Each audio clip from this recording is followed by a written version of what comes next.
नहमदुहु व नुसल्ली व नुसल्लिमु अला रसूलिहिल करीम अम्मा बाद फ़अऊज़ु बिल्लाहि मिनश्शैतानिर रजीम बिस्मिल्लाहिर रहमानिर रहीम व बिल वालिदैनि इहसाना आमनतु बिल्लाहि सदक़ल्लाहु मौलाना अज़ीम।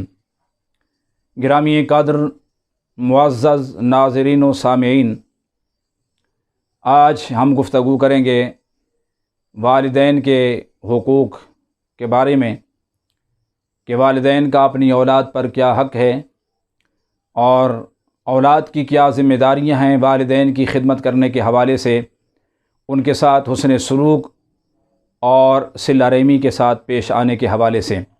कुरान करीम ने इरशाद फरमाया व बिल वालिदैन इहसाना, कि तुम अपने वालिदैन के साथ अच्छा बर्ताव करो, अच्छे सलूक के साथ पेश आया करो।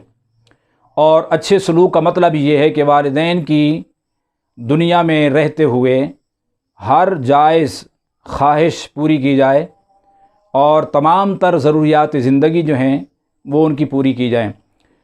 उनको खाने की ज़रूरत है तो अच्छा खिलाया जाए, पीने की ज़रूरत है तो अच्छा पिलाया जाए, पहनने की ज़रूरत है तो अच्छा पहनाया जाए। और अगर वो बीमार हैं, लाचार हैं, नज़ार हैं, ज़ईफ़ हैं, कमज़ोर हैं, तो ऐसी सूरत के अंदर उनका बेहतर से बेहतर इलाज कराया जाए, उनकी तमाम तर खिदमात को बजा लाया जाए, हुस्न सलूक के साथ, अदब और एहतराम के साथ, ताज़ीम और तकरीम के साथ उनके साथ पेश आया जाए। ये वालिदैन का हक़ है अपनी औलाद के ऊपर, और इन तमाम चीज़ों को अदा करना अच्छी औलाद की ज़िम्मेदारियों में शामिल है। जब वालिदैन फ़ौत हो जाते हैं तो वालिदैन के फ़ौत होने के बाद भी उनके हुकूक़ अपनी औलाद के ज़िम्मे बाकी रहते हैं। और वो क्या हुकूक़ हैं कि वालिदैन जब फ़ौत हो जाएँ तो वालिदैन के फ़ौत होने के बाद अब ये नहीं कि कब्र की आगोश में उतार दिया है तो तमाम तर ज़िम्मेदारियों से और फ़राइज़ से छुटकारा मिल गया है, ऐसा नहीं है। बल्कि मरने के बाद भी औलाद पर उनके वालिदैन के हुकूक़ बाकी रहते हैं। और वो क्या हैं कि अपने वालिदैन के लिए दुआए मग़फ़िरत की जाए, उनके दराजात की बुलंदी के लिए दुआ की जाए, उनके लिए सदका खैरात किया जाए और उनकी कब्र पर हाज़िरी दी जाए। और वालिदैन वो नेमत हैं कि अगर किसी खुश नसीब ने अपने घर की दहलीज़ पर बैठी हुई बूढ़ी माँ को राज़ी कर लिया, या अपने घर के आंगन के अंदर और सेहन के अंदर बैठे हुए बूढ़े बाप को खुश कर लिया, तो समझो फ़र्श ज़मीन पर बैठकर उसका बाप उससे खुश हो गया और राज़ी हो गया, तो अफलाक और आकाश की रिफ़तों का मालिक, अर्श व कुर्सी का मालिक जो है वो उस पर राज़ी हो जाएगा। हदीस पाक है, जामे तिरमिज़ी ने इसको रवायत किया। हज़रत अब्दुल्ला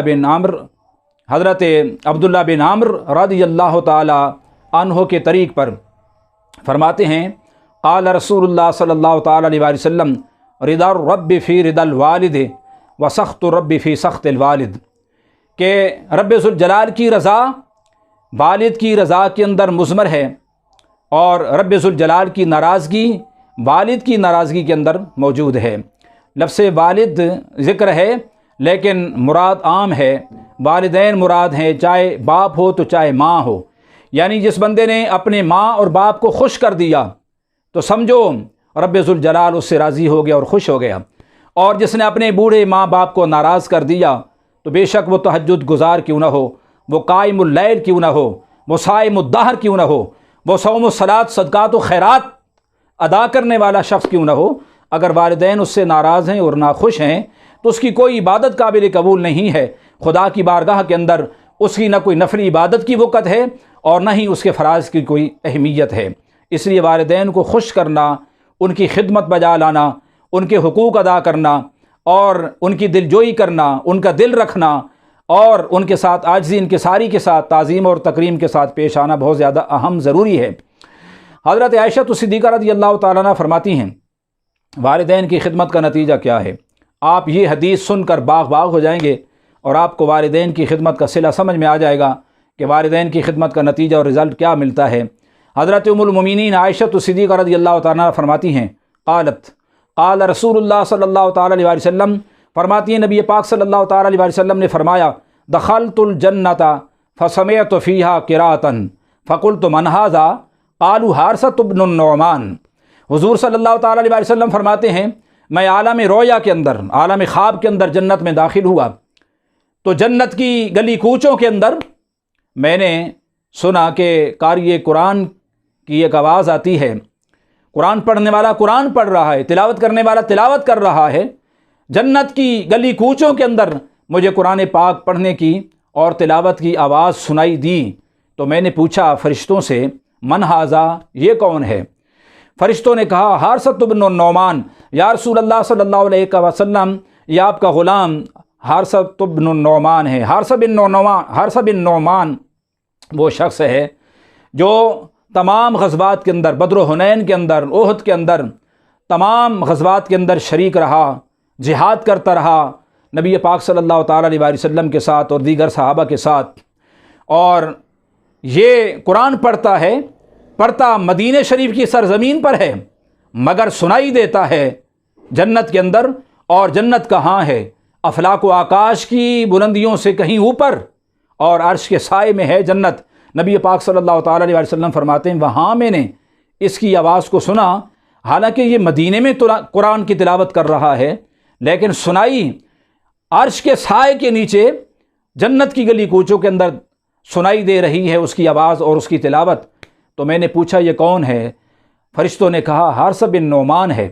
نبی پاک صلی اللہ تعالیٰ علیہ وسلم نے صحابہ سے مخاطب ہو کر فرمایا کذالکم البر، کذالکم البر، اس طرح تمہیں اپنے والدین کے ساتھ نیکی کرنے کا صلہ ملتا ہے، یہ ہے نتیجہ اپنے ماں باپ کی خدمت کرنے کا، ان کو خوش رکھنے کا اور ان کی ضروریات کو پورا کرنے کا۔ اور حارثہ بن نعمان کی کیا خصوصیت تھی؟ فرمایا وَكَانَ أَبَرَّ النَّاسِ بِأُمِّهِ، حارثہ بن نعمان اپنی ماں کے ساتھ سب سے زیادہ بہتر سلوک کرتا تھا، اپنی ماں کے ساتھ نیکی کرتا تھا، اپنی ماں کی سب سے بڑھ چڑھ کر خدمت کرتا تھا۔ اس کا نتیجہ یہ تھا اگرچہ پڑھتا فرش زمین پر ہے قرآن، مگر سنائی دیتا ہے عرش بری کے سائے میں۔ وآخر دعوانا الحمد للہ رب العالمین۔